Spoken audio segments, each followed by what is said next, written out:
Assalamualaikum grade 9. How are you? Faiza Nadeem here with your English lessons. I hope you are fine. I hope you are healthy, wealthy, safe and sound. And I hope that you have by now realized that academics is very essential element of one's life. पढ़ना बहुत important है, बहुत ज़रूरी है. इसका सवाब भी है और फायदा भी, right? So what we are going to do today, I'm going to tell you within a sec. Let's start today's lesson. जी, grade 9. What is the board telling you? Board हमें ये कह रहा है कि पैट्रियाटिज्म यूनिट 2 के आज हमने कुछ अजीब सा ही काम किया हुआ है. क्या किया हुआ है हमने ये किया हुआ है कि ये एक एक्स्ट्रा काम है जो मैंने आपके लिए निकाला है ताकि आप एक चैप्टर को इस कदर कंप्लीटली कर लें कि आपको परेशानी ना हो. आपको ये सोच रहा है कि हो सकता है मैंने इस चैप्टर में से कुछ लूज कर दिया है, कुछ छोड़ दिया है. नहीं, मैं आज इस चैप्टर के तमाम मुश्किल वर्ड के चूज द करेक्ट स्पेलिंग और एमसीक्यूज लेके आई हूँ. ठीक है, जो पास्ट पेपर्स में आए हैं, आ सकते हैं, या जो मुझे समझ आए उनको सबको कलेक्ट करके I brought them for you, right? अब ये एमसीक्यूज या ये चूज द करेक्ट स्पेलिंग क्या है? आपका होता है बेटा एक ऑब्जेक्टिव पेपर. उस ऑब्जेक्टिव पेपर में आपको इस तरह से क्वेश्चंस दिए जाते हैं और आपको जो करेक्ट ऑप्शन होती है वो बबल शीट पे फिल इन करनी होती है. बबल शीट आपकी कुछ इस तरह से होती है. ठीक है, question number 1 A B C D 4 options होती हैं आपकी. ठीक है, क्वेश्चन नंबर 2, क्वेश्चन नंबर 3 उसके अंदर ऐसे सर्कल्स होते हैं. ठीक है, उसके अंदर इस तरह के सर्कल्स होते हैं. अब लेट्स से क्वेश्चन नंबर 1 का जो आंसर है वो है A, क्वेश्चन नंबर 2 का आंसर है B, क्वेश्चन नंबर 3 का आंसर है C. ठीक है, तो आपने क्या करना है, उनसे रिलेटेड सर्कल्स को बबल शीट के अंदर कलर करना है. क्वेश्चन नंबर 1 का A है, 2 का B है, 3 का C है, and so on and so forth. ठीक है, लेकिन as a teacher my suggestion for you is that कि do not fill in the bubble sheet in a hurry. वो क्या होता है कि आपने फटाफट ये ऑब्जेक्टिव पेपर रखा, साथ बबल शीट रखी, एक ग्लांस मारा ऑब्जेक्टिव पेपर पे और बबल शीट को सॉल्व करना शुरू कर दिया. आपकी बबल शीट होती है स्कैन. ठीक है, आपकी बबल शीट स्कैन होती है और जब वो स्कैनर के अंदर जाती है तो बेटा फिर क्या होता है कि अगर आपने एक ही क्वेश्चन को 2 जगह कलर किया हुआ है, ठीक है, तो वो आपकी उस क्वेश्चन को डिस्क्वालीफाई कर देते हैं. तो बेहतर ये है कि पहले पेपर पे सॉल्व करो, फिर बबल शीट रख के पेपर पे डबल चेक करके फिर फिल इन करो. ठीक है, कभी कभी ऐसा भी होता है कि आपको सी आंसर लग रहा हो और आपका फ्रेंड पीछे से आपको इशारे करो, नहीं D B. Don't think that the teachers don't know what you do, right? We know very well, right? So पहले आपने अपने ऑब्जेक्टिव पेपर को सॉल्व करना है, फिर बबल शीट फिल इन करनी है. ठीक है, कैसे करेंगे? मिस टाइम नहीं होता, मिस बहुत शॉर्ट टाइम होता है. बेटा अपने आप को ऑर्डरली करो, डिसिप्लिन करो. स्टॉप वॉच रख के ये जो मैंने एमसीक्यूज लिखे हैं पहले इनको कॉपी पेस्ट करो, स्टॉप वॉच करके इनको सॉल्व करो ताकि आपको अंदाजा हो कि you are left with good 5 or 6 minutes to fill in the bubble sheet. बहुत ध्यान से बबल शीट फिल इन करनी है क्योंकि मैनुअल चेक नहीं होती, राइट? और एक भी आपका ओवर राइटिंग हो गई, एक भी आपका 2 जगह कलर हो गया, क्रॉस हो गया, सब क्रॉस हो जाएगा. अपने आप को इस तरह से मत मार्क करो, खुद के दुश्मन मत बन जाओ. ठीक है, लेट्स स्टार्ट टुडेज लेसन. अब क्या है कि पहला जो क्वेश्चन मैं आपके लिए लेके आई हूँ बेटा वो है choose the word with correct spellings. बहुत ज्यादा आता है ऑब्जेक्टिव में जितने इस लेसन की मुझे लगा, ठीक है। डिफिकल्ट स्पेलिंग्स है, मैंने आपको कर दी. You need to be very careful, you need to know all the spellings by your heart. By this time in grade 8, I hope that you are already familiar with a lot of spellings, right?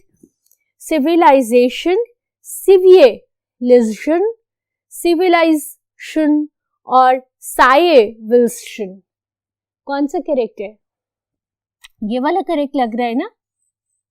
ये वाला correct है, civilization, ठीक है. Next is FARIGN, FOREIGN, FOREGN and FORAIGN. कौन सा correct लग रहा है? लग नहीं रहा, हमें पता है कि बी वाला करेक्ट है, ठीक है. फॉरेन.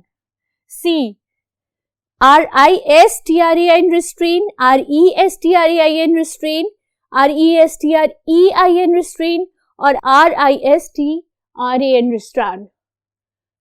पता है ना कौन सा करेक्ट है? इधर भी बी करेक्ट है. सी, अगर आपने जब जल्दी जल्दी में अपनी बबल शीट फिल इन कर दी तो you are going to be in big trouble, right. COREGE, CORAGE, CORCOUROGE और CAOURAGE. करेज तो हम बचपन से करते आ रहे हैं. करेज द कावर्डली डॉग, ठीक है, बचपन से करते आ रहे हैं ना, कार्टून भी देखते आ रहे हैं. स्पेलिंग तो हमें पता है. SOLDIER, SOLDIAR, SOLJUR, SOLDEIR. Remember, I comes before E except when there is C and when it sounds like A. ठीक है, तो सोल्जर है, सोल्जार नहीं है वो. तो सोल्जर में SOLDIER, ठीक है. Sacrifice, sacrifice, sacrifice and sacrifice. क्या करेक्ट है? मोस्टली तो बी ही मेरे करेक्ट निकल रही है. क्या चक्कर हो गया है? हैं? ये कैसी बात हो गई है? अच्छा, INVESION, ENVASION, INVISEON या INVASION. In the chapter patriotism हमने फॉरेन इन्वेजन की बात की थी, ठीक है, फॉरेन अटैक की बात की थी. और वो वाला इन्वेजन है ये वाला, फॉरेन इन्वेजन, डी वाला, ठीक है. अब नेक्स्ट है ENRMITY, ANORMITIY, ENOREMITY या ENORMITY. इनॉर्मिटी, ह्यूज, बिग, ठीक है, तो वो ये वाली इनॉर्मिटी है. वाह जी वाह, दो हमारे डी भी हो गए, है ना. अच्छा, कमेंडेबल, कमेंडेबल या कोमेंडेबल, हमेशा डबल एम है, कमेंडेबल है, ई आता है, ई का साउंड है, ठीक है. तो this B is the correct option, is the correct choice, is the correct answer. इस बोर्ड पे प्रेजेंट हमने सारे स्पेलिंग्स कर दिए. Let's move on to next spellings, to the next set of spellings. Let's do those before we move on to the next topic that I have chosen for you in today's lecture. Alright, literature, literator, literature and literatory. कौन सा correct है? कभी क्या सुना है literatory, something like that nonsense? No, it's literature. ये है literature. अंग्रेजी टीचरों से पूछो लिटरेचर की इंपॉर्टेंस है. अच्छा, अब है डिवोशन, डेवोशन, डिवेशन या डाइवोशन. बचपन से करते आ रहे हम, it's devotion, right. Continuously, continuously, continuously and continuously. हमें ये पता है कि ये वाला कॉन्टिन्यूअसली जो है, this is the correct one. Emergence, emergence, emergence या इमरगेंस. इमरजेंस, इमरजेंस का मतलब होता है अराइवल, ठीक है. पैट्रियोटिज्म, पेट्रियोटिज्म, पोट्रियोटिज्म या पीट्रियोटिज्म? हमेशा ये होता है पैट्रियोटिज्म, ठीक है, love for your own country. Devoid, devoid, devoid या वॉइड? पता है devoid, we should not remain devoid of literacy or devoid of the basic necessities of life. Devoid यानी बगैर। motherland, mitherland, myland या motherland? यार ये तो बहुत आसान है, हमें पता है ये मदरलैंड है ना? Pakistan is our motherland, right? चलो अब नेक्स्ट मैं आपके लिए लाई हूँ MCQs। ये MCQs डील करेंगे ग्रामर भी, सेंटेंस कंस्ट्रक्शन, सेंटेंस स्ट्रक्चर भी और वोकैबुलरी मीनिंग्स भी। अगर आपको याद हो तो मैं ग्लॉसरी के लेक्चर्स पे हमेशा आपको ये कहती हूँ कि vocabulary meanings are very important, even if they have been in your book, I write them on the board, ठीक है? जो हमारा पहला लेक्चर होता है किसी भी यूनिट का, वो हमेशा उसकी वोकैबुलरी होती है। क्यों? क्योंकि वोकैबुलरी इस तरह से आपके MCQs में भी आ सकती है। So you are not going to ignore them. Let's move on to the first question of the vocabulary, ठीक है? He gave the Muslims a sense of identity. Identity क्या है? प्लेजर, रिकग्निशन, स्ट्रेंथ या power? A sense of pleasure, Quaid-e-Azam will work so hard in order to give us a sense of pleasure, or a sense of strength. Strength is present in your inner self. Nobody can give you strength. You will be your own strength. Or power. Strength and power are synonymous. Okay? They mean almost the same. So it's recognition. We must recognize ourselves, what we are and where we are. Right? Inspired. Inspired का क्या मतलब है? Boring, unexciting, expired या motivated? Inspired का मतलब होता है motivated, ठीक है? When you are motivated for something, you want to do something, you are inspired, ठीक है? आप इंस्पायर होते हो, ना आप बोर होते हो, ना आप अनएक्साइटेड होते हो, ना आप एक्सपायर होते हो, ठीक है? आप इंस्पायर्ड होते हो, मोटिवेटेड होते हो। 2 questions are done. Let's move on to the third one. Third question. The third question says all of them were awarded निशाने हैदर। Awarded, awarded का मतलब क्या होगा? Cheated, protected या wanted? Those who had already given up their lives, would they want something after their life? No. So we are going to rule wanted out. Shaheed, martyrs do not need protection. Alright, they are going to remain alive till the hereafter. So no protection. And who can cheat a shaheed? ठीक है? So they were granted. Granted का मतलब क्या होता है? Given. ठीक है? So they were granted निशाने Haider. The word patriot comes from the word patriota. This is from your book, right? हमने ये किया था चैप्टर की वेरी बिगिनिंग में। पैट्रियोटा विच का मतलब होता है कंट्रीमैन, ठीक है? अगर हम इसको इन अ लॉन्गर टर्म भी देखें तो हम ये देखेंगे कि पैट्रियोटा एरिया नहीं हो सकता, पुअर या रिच नहीं हो सकता। पैट्रियट का मतलब होता है लव योर ओन कंट्री, हुब्बुल वतनी। तो डेफिनेटली इसका रिलेशनशिप हमारे आसपास के करीब करीब के लोगों के साथ ही होगा, ठीक है? It is considered a commendable quality, promotion quality, cruelty quality, lovely quality, commendable loyalty, ठीक है? Patriotism is considered as a commendable. वैसे कमेंडेबल का मतलब होता है एप्रिसिएटेबल, लेकिन जब मैंने देखा तो उन्होंने ये ऑप्शंस दिए हुए थे, इसलिए मैंने यही ऑप्शंस आपके साथ शेयर कर दिए हैं, ठीक है? लेकिन कमेंडेबल का मतलब एप्रिसिएटिव भी हो सकता है। Keep this in your mind. Integrity and honour are supreme values. Supreme, top, normal, hope या कोट। अब ये सुप्रीम कोट नहीं है, we are speaking about values, ठीक है? और वो नॉर्मल वैल्यूज नहीं है, ठीक है? क्योंकि हम खास उनकी बात कर रहे हैं। अगर वो नॉर्मल वैल्यूज होती तो हम उनकी ऐसे खास बात नहीं करते। वो सुप्रीम वैल्यूज हैं, which means they are the top values. ठीक है, this is my native land.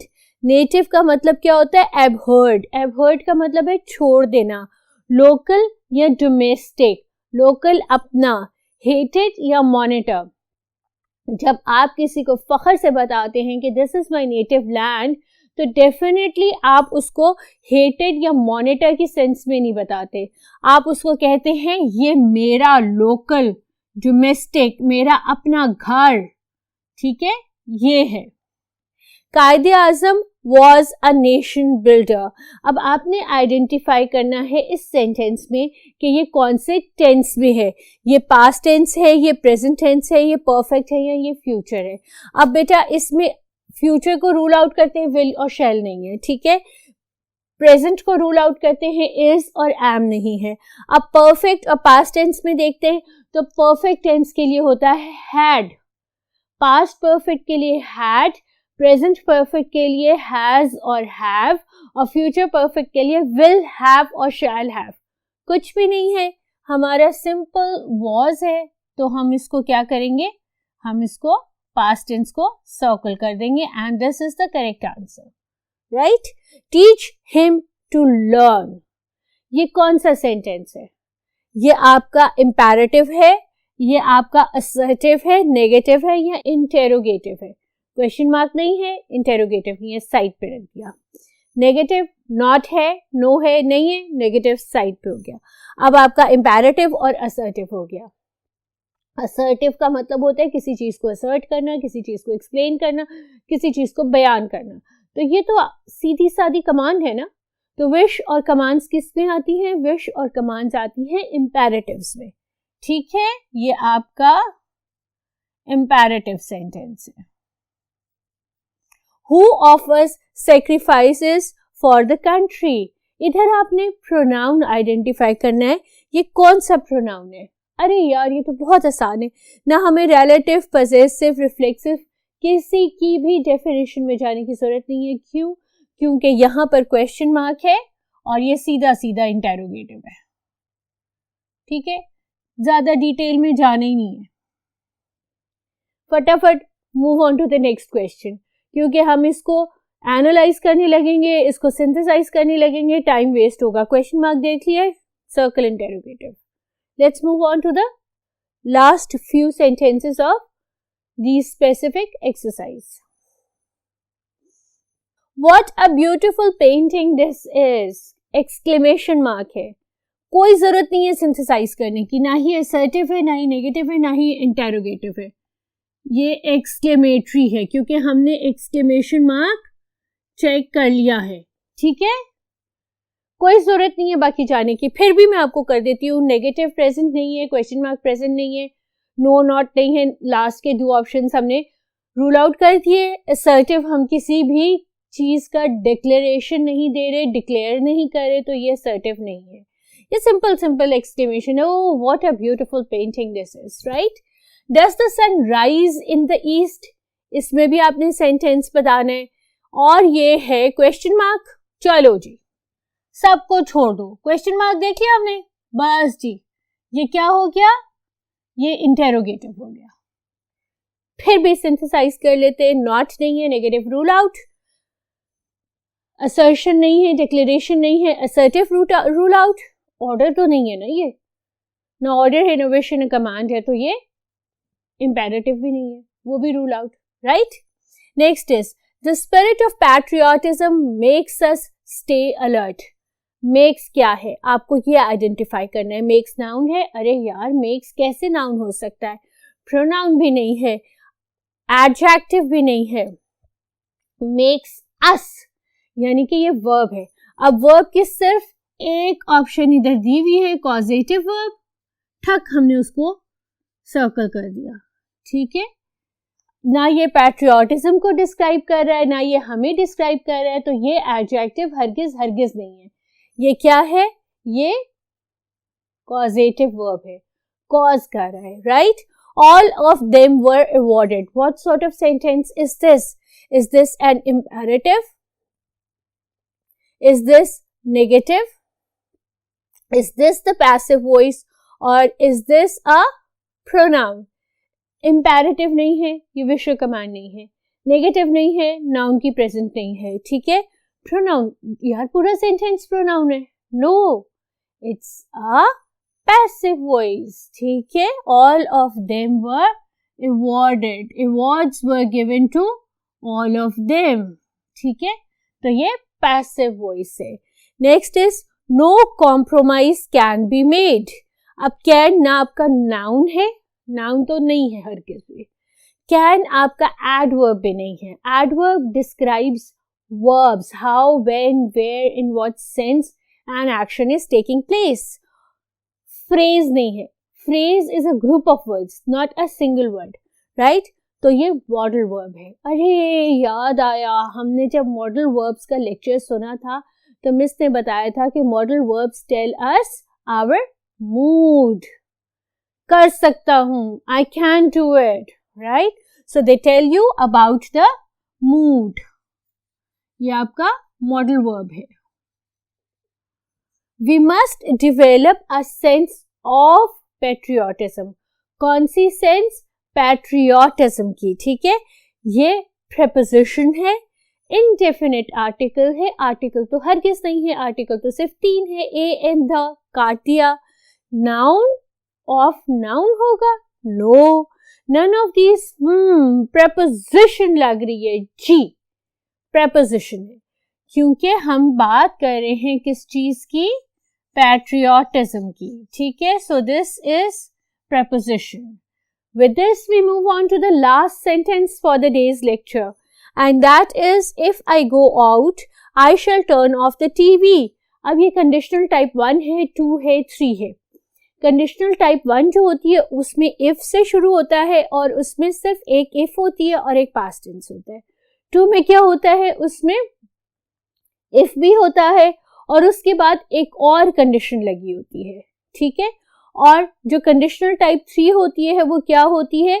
उसमें इफ लगा होता है, एक और कंडीशन लगी होती है और फिर एक और वुड हैव होता है. ठीक है? शैल हैव या वुड हैव. ठीक है? इसमें क्या है? इसमें सिर्फ सिंपल इफ है, तो ये सिंपल कंडीशन 1 है. ठीक है? इफ लग गया, कंडीशनल टाइप 1. हमने कंडीशनल सेंटेंसेस किए थे, उसका लेक्चर आप दोबारा देखो अगर आपको मेरी इस एक्सप्लेनेशन से तसल्ली नहीं हुई है. ठीक है? With this, recapitulate today's lesson. What did we do today? We did Unit 2 Patriotism और उसके हमने किए तमाम डिफिकल्ट वर्ड्स जो कि ऑब्जेक्टिव टाइप पेपर में आ सकते हैं. Expected MCQs that have been chosen from the past papers and from multiple sources. आज आपको मैंने पैट्रियोटिज्म का चैप्टर कंप्लीट करा दिया है इस लेक्चर के साथ. आई होप आपने साइड बाय साइड उसको रिवाइज किया होगा, ट्रांसलेशन की होगी, क्वेश्चन आंसर्स किए होंगे, ग्रामर सॉल्व की होगी समझ के, और उसके क्रिएटिव राइटिंग टॉपिक्स को अटेम्प्ट किया होगा.